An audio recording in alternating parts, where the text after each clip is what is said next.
देश दुनिया की सारी बड़ी खबर के सतह के सामने मौजूद दोस्तों चलेंगे। सबसे पहले सबसे बड़ी अपडेट आपको बताएंगे बिहार विधानसभा चुनाव को लेकर इस वक्त की सबसे बड़ी अपडेट सामने आई है दोस्तों, जहां पर भारतीय जनता पार्टी के नेता अमित शाह के द्वारा और मोदी के द्वारा दिए गए बयान से जनता दल यूनाइटेड और चिराग पासवान ने अपने आप को अलग कर लिया है। बताएंगे कौन सा ऐसा बयान मोदी दे रहे हैं जिससे जनता दल यूनाइटेड और एलजेपी अपने आप को अलग कर रही है। दोस्तों डिटेल में जानकारी अब तक पहुंचाएंगे। इसी के साथ में चलेंगे एक और बड़ी खबर की तरफ, जहां पर अमित शाह के द्वारा अपने ही नेताओं को हिदायत दी जाने शुरू कर दी गई है। दोस्तों बताएंगे कैसे अमित शाह के दौरे से पहले एक वरिष्ठ नेता के इस्तीफे के बाद से पार्टी के अंदर चल रही बौखलाहट को लेकर उन्होंने एक बड़ा बयान दिया है। दोस्तों एक एक करके चलेंगे, आज की सारी बड़ी अपडेट और सारी बड़ी जानकारी आप तक पहुंचाएंगे। लेकिन उससे पहले अगर आप भी मानते हैं कि बिहार विधानसभा चुनाव में इस बार नरेंद्र मोदी, अमित शाह, चाहे कोई भी नेता अगर प्रचार कर ले बदलाव तो होकर रहेगा, तो इस वीडियो को लाइक करके लाल बटन दबाकर चैनल को सब्सक्राइब करके बेल आइकन दबाकर कमेंट बॉक्स में अपनी राय जरूर लिखकर बताएगा। दोस्तों ज्यादा से ज्यादा वीडियो को शेयर कीजिएगा। चलते हैं सबसे पहले सबसे बड़ी ब्रेकिंग न्यूज अपडेट की तरफ दोस्तों, जहां पर बिहार विधानसभा चुनाव के मद्देनजर नरेंद्र मोदी 15 सितंबर को पूर्णिया यानी सीमांचल के क्षेत्र के अंदर रैली करने के लिए पहुंचे थे। दोस्तों इस दौरान नरेंद्र मोदी के द्वारा राष्ट्रीय जनता दल और कांग्रेस पार्टी पर आरोप लगाया गया कि राष्ट्रीय जनता दल और कांग्रेस पार्टी बिहार के अंदर घुसपैठियों को बचाने की राजनीति कर रहे हैं, यानी बांग्लादेश से आने वाले घुसपैठियों को बचाया जा रहा है। नरेंद्र मोदी और अमित शाह इस तरीके के बयान कई बार दे चुके हैं। दोस्तों अमित शाह भी आज घुसपैठियों का मुद्दा उठा रहे थे और अमित शाह को खुद इस मामले पर जवाब देना चाहिए कि वो गृह मंत्री होते हुए बीएसएफ की जिम्मेदारी उनके पास है और बॉर्डर सिक्योरिटी को मजबूत करेंगे, तभी घुसपैठी भारत के अंदर नहीं आएंगे। तो इन बातों का जवाब देने की जगह अमित शाह भी घुसपैठियों का आरोप लगाकर आरजेडी और कांग्रेस पार्टी पर निशाना साध रहे थे। दोस्तों ऐसे में बीजेपी ने यह बता दिया कि भारतीय जनता पार्टी एसआईआर को लेकर चल रहे विरोध के खिलाफ घुसपैठी का मुद्दा उठाएगी। दोस्तों और यही बड़ा कारण है कि बीजेपी के घुसपैठी वाले एजेंडे को लेकर अब अपने ही सहयोगी पार्टियां असहज महसूस करने लगी है। दरअसल खबर जनता दल यूनाइटेड से सामने आई है दोस्तों, जहां पर जेडीयू के वरिष्ठ नेता से जब यह सवाल पूछा गया कि मोदी और शाह आकर बिहार में घुसपैठियों का मुद्दा उठा रहे हैं, क्या आपका एनडीए गठबंधन घुसपैठियों के मुद्दे के इर्द गिर्द चुनाव लड़ेगा, तो इस पर जनता दल यूनाइटेड के वरिष्ठ नेता ने जवाब देते हुए कहा कि हम लोग धर्मनिरपेक्षता की राजनीति करते हैं, समाजवाद की राजनीति करते हैं, इन मुद्दों से हमारा कोई लेना देना नहीं है, हमारी ताकत विकास का एजेंडा है। कुल मिलाकर दोस्तों जनता दल यूनाइटेड के वरिष्ठ नेता खुले तौर पर बीजेपी के नेता अमित शाह और मोदी के द्वारा उठाए जा रहे मुद्दों से अपने आप को अलग कर रहे हैं। दोस्तों इसके बाद आरजेडी और कांग्रेस पार्टी ने बीजेपी को निशाने पर लिया दोस्तों, लेकिन एलजेपी यानी रामविलास पासवान जी की पार्टी, जो चिराग पासवान की पार्टी है दोस्तों, उनके नेताओं ने भी इस मुद्दे को लेकर चुप्पी साध ली है और कहा है कि हम इस मुद्दे पर कुछ नहीं बोलना चाहते। कुल मिलाकर दोस्तों बीजेपी घुसपैठियों का मुद्दा जरूर उठा रही है, लेकिन बीजेपी को अपने एनडीए गठबंधन सहयोगियों का साथ नहीं मिल रहा। इससे पता चलता है कि एनडीए गठबंधन में मुद्दों को लेकर किस तरीके से एकजुटता का अभाव है दोस्तों। और यही बड़ा कारण है कि पिछली बार जब ये लोग झारखंड में चुनाव लड़े थे और घुसपैठियों का मुद्दा उठाया था, तो वहां पर बीजेपी की सहयोगी पार्टी ने भाजपा का विरोध कर दिया था दोस्तों, और बीजेपी की गठबंधन सहयोगी आजसू ने भी इस मामले को लेकर भाजपा पर निशाना साधा था दोस्तों, जिसका बड़ा असर देखने को मिला और झारखंड के चुनाव में भारतीय जनता पार्टी और एनडीए गठबंधन की हार हुई। दोस्तों ऐसे में आप लोग क्या कहना चाहते हैं मोदी और शाह के द्वारा उठाए गए मुद्दे पर? एनडीए के ये पार्टियां आपस में एकजुट नहीं दिखाई दे रही है तो लिखेगा जरूर दोस्तों। चलते हैं एक और बड़ी अपडेट की तरफ, जहां पर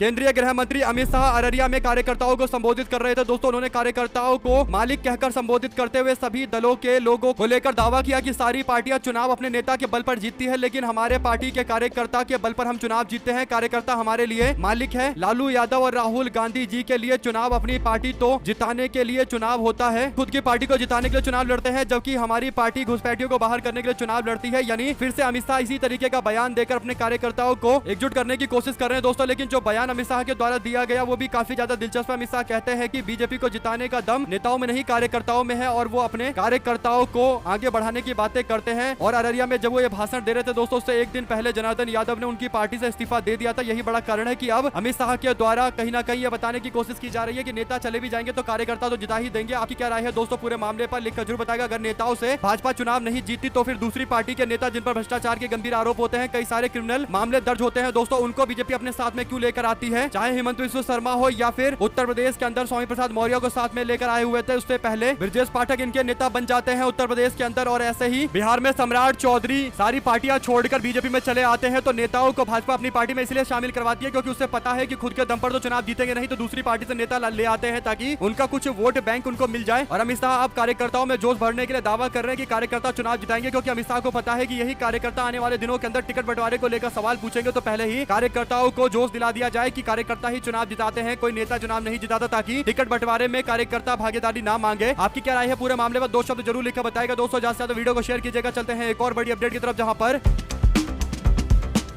जगत गुरु शंकराचार्य अभिमुक्तेश्वरानंद इन दिनों बिहार के दौरे पर है दोस्तों। ऐसे में शंकराचार्य ने बिहार के 243 सीटों पर अपने उम्मीदवार उतारने का ऐलान कर दिया दोस्तों। वहीं अब उन्होंने प्रधानमंत्री मोदी को लेकर भी बयान जारी किया है दोस्तों। शंकराचार्य ने प्रधानमंत्री को सत्ता का लोभी करार दे दिया और रोहतास जिले के डेहरी में पत्रकारों से बातचीत के दौरान जगत गुरु शंकराचार्य स्वामी अभिमुक्तेश्वरानंद सरस्वती ने प्रधानमंत्री मोदी पर कड़ा हमला बोला दोस्तों। स्वामी अभिमुक्तेश्वरानंद ने कहा कि प्रधानमंत्री नरेंद्र मोदी सत्ता लोभी है। 75 साल हो गए, रिटायर्ड हो गए, लेकिन अब भी रिटायर्ड नहीं हुए। जैसा कहते हैं कि कभी भी रिटायर्ड हो जाएंगे, झोला उठाकर चल देंगे। अरे भैया तुम लोग तो कभी नहीं गए, ऐसा लगा था कि तुम बीच में चले जाओगे, 75 साल के पहले ही चले जाओगे, इतने त्यागी हो, लेकिन अभी तक नहीं गए। उन्होंने आगे कहा कि नरेंद्र मोदी सत्ता का लोभी है। उन्होंने आगे कहा कि मेरे जैसे त्यागी कोई नहीं है, लेकिन आज स्पष्ट हो गया है कि इनके जैसा सत्ता लोभी कोई नहीं है। यानी 75 साल हो गए, इसके बावजूद अभी तक इस्तीफा सामने नहीं आया दोस्तों। जबकि 75 साल होते ही बड़े बड़े नेता, चाहे अडवाणी जी हो या फिर मुरली मनोहर जोशी, सबको इन्होंने पार्टी से साइडलाइन कर दिया था। लेकिन जब खुद की बात आई दोस्तों, तो उस पर सारे नेता चुप्पी साध कर बैठे हैं। कोई कहता है 2047 तक नेता बनकर रहेंगे, यानी सरकार चलाएंगे। कोई कहता है 2050 तक बने रहेंगे, कोई कहता है 2039 तक रहेंगे। ऐसा ही चल रहा है दोस्तों। यानी भाजपा के अंदर अब नरेंद्र मोदी के खिलाफ कोई सवाल नहीं खड़ा कर रहा, जबकि नरेंद्र मोदी खुद नीति बनाते हैं 75 साल वाली। अगर आप भी मानते हैं कि भारतीय जनता पार्टी के लोगों को भी बीजेपी के दो नेता अमित शाह और मोदी जो गुजरात से आए हैं दोस्तों, दोनों के दोनों बेवकूफ बना रहे हैं। ज्यादातर नेताओं को 75 साल बताकर साइडलाइन कर देते हैं। जब खुद का नंबर आया तो एकदम शांति में बैठे हुए हैं। 2 शब्द जरूर लिखकर बताएगा और ज्यादा से ज्यादा वीडियो को शेयर कीजिएगा। चलते हैं एक और बड़ी अपडेट की तरफ दोस्तों, जहां पर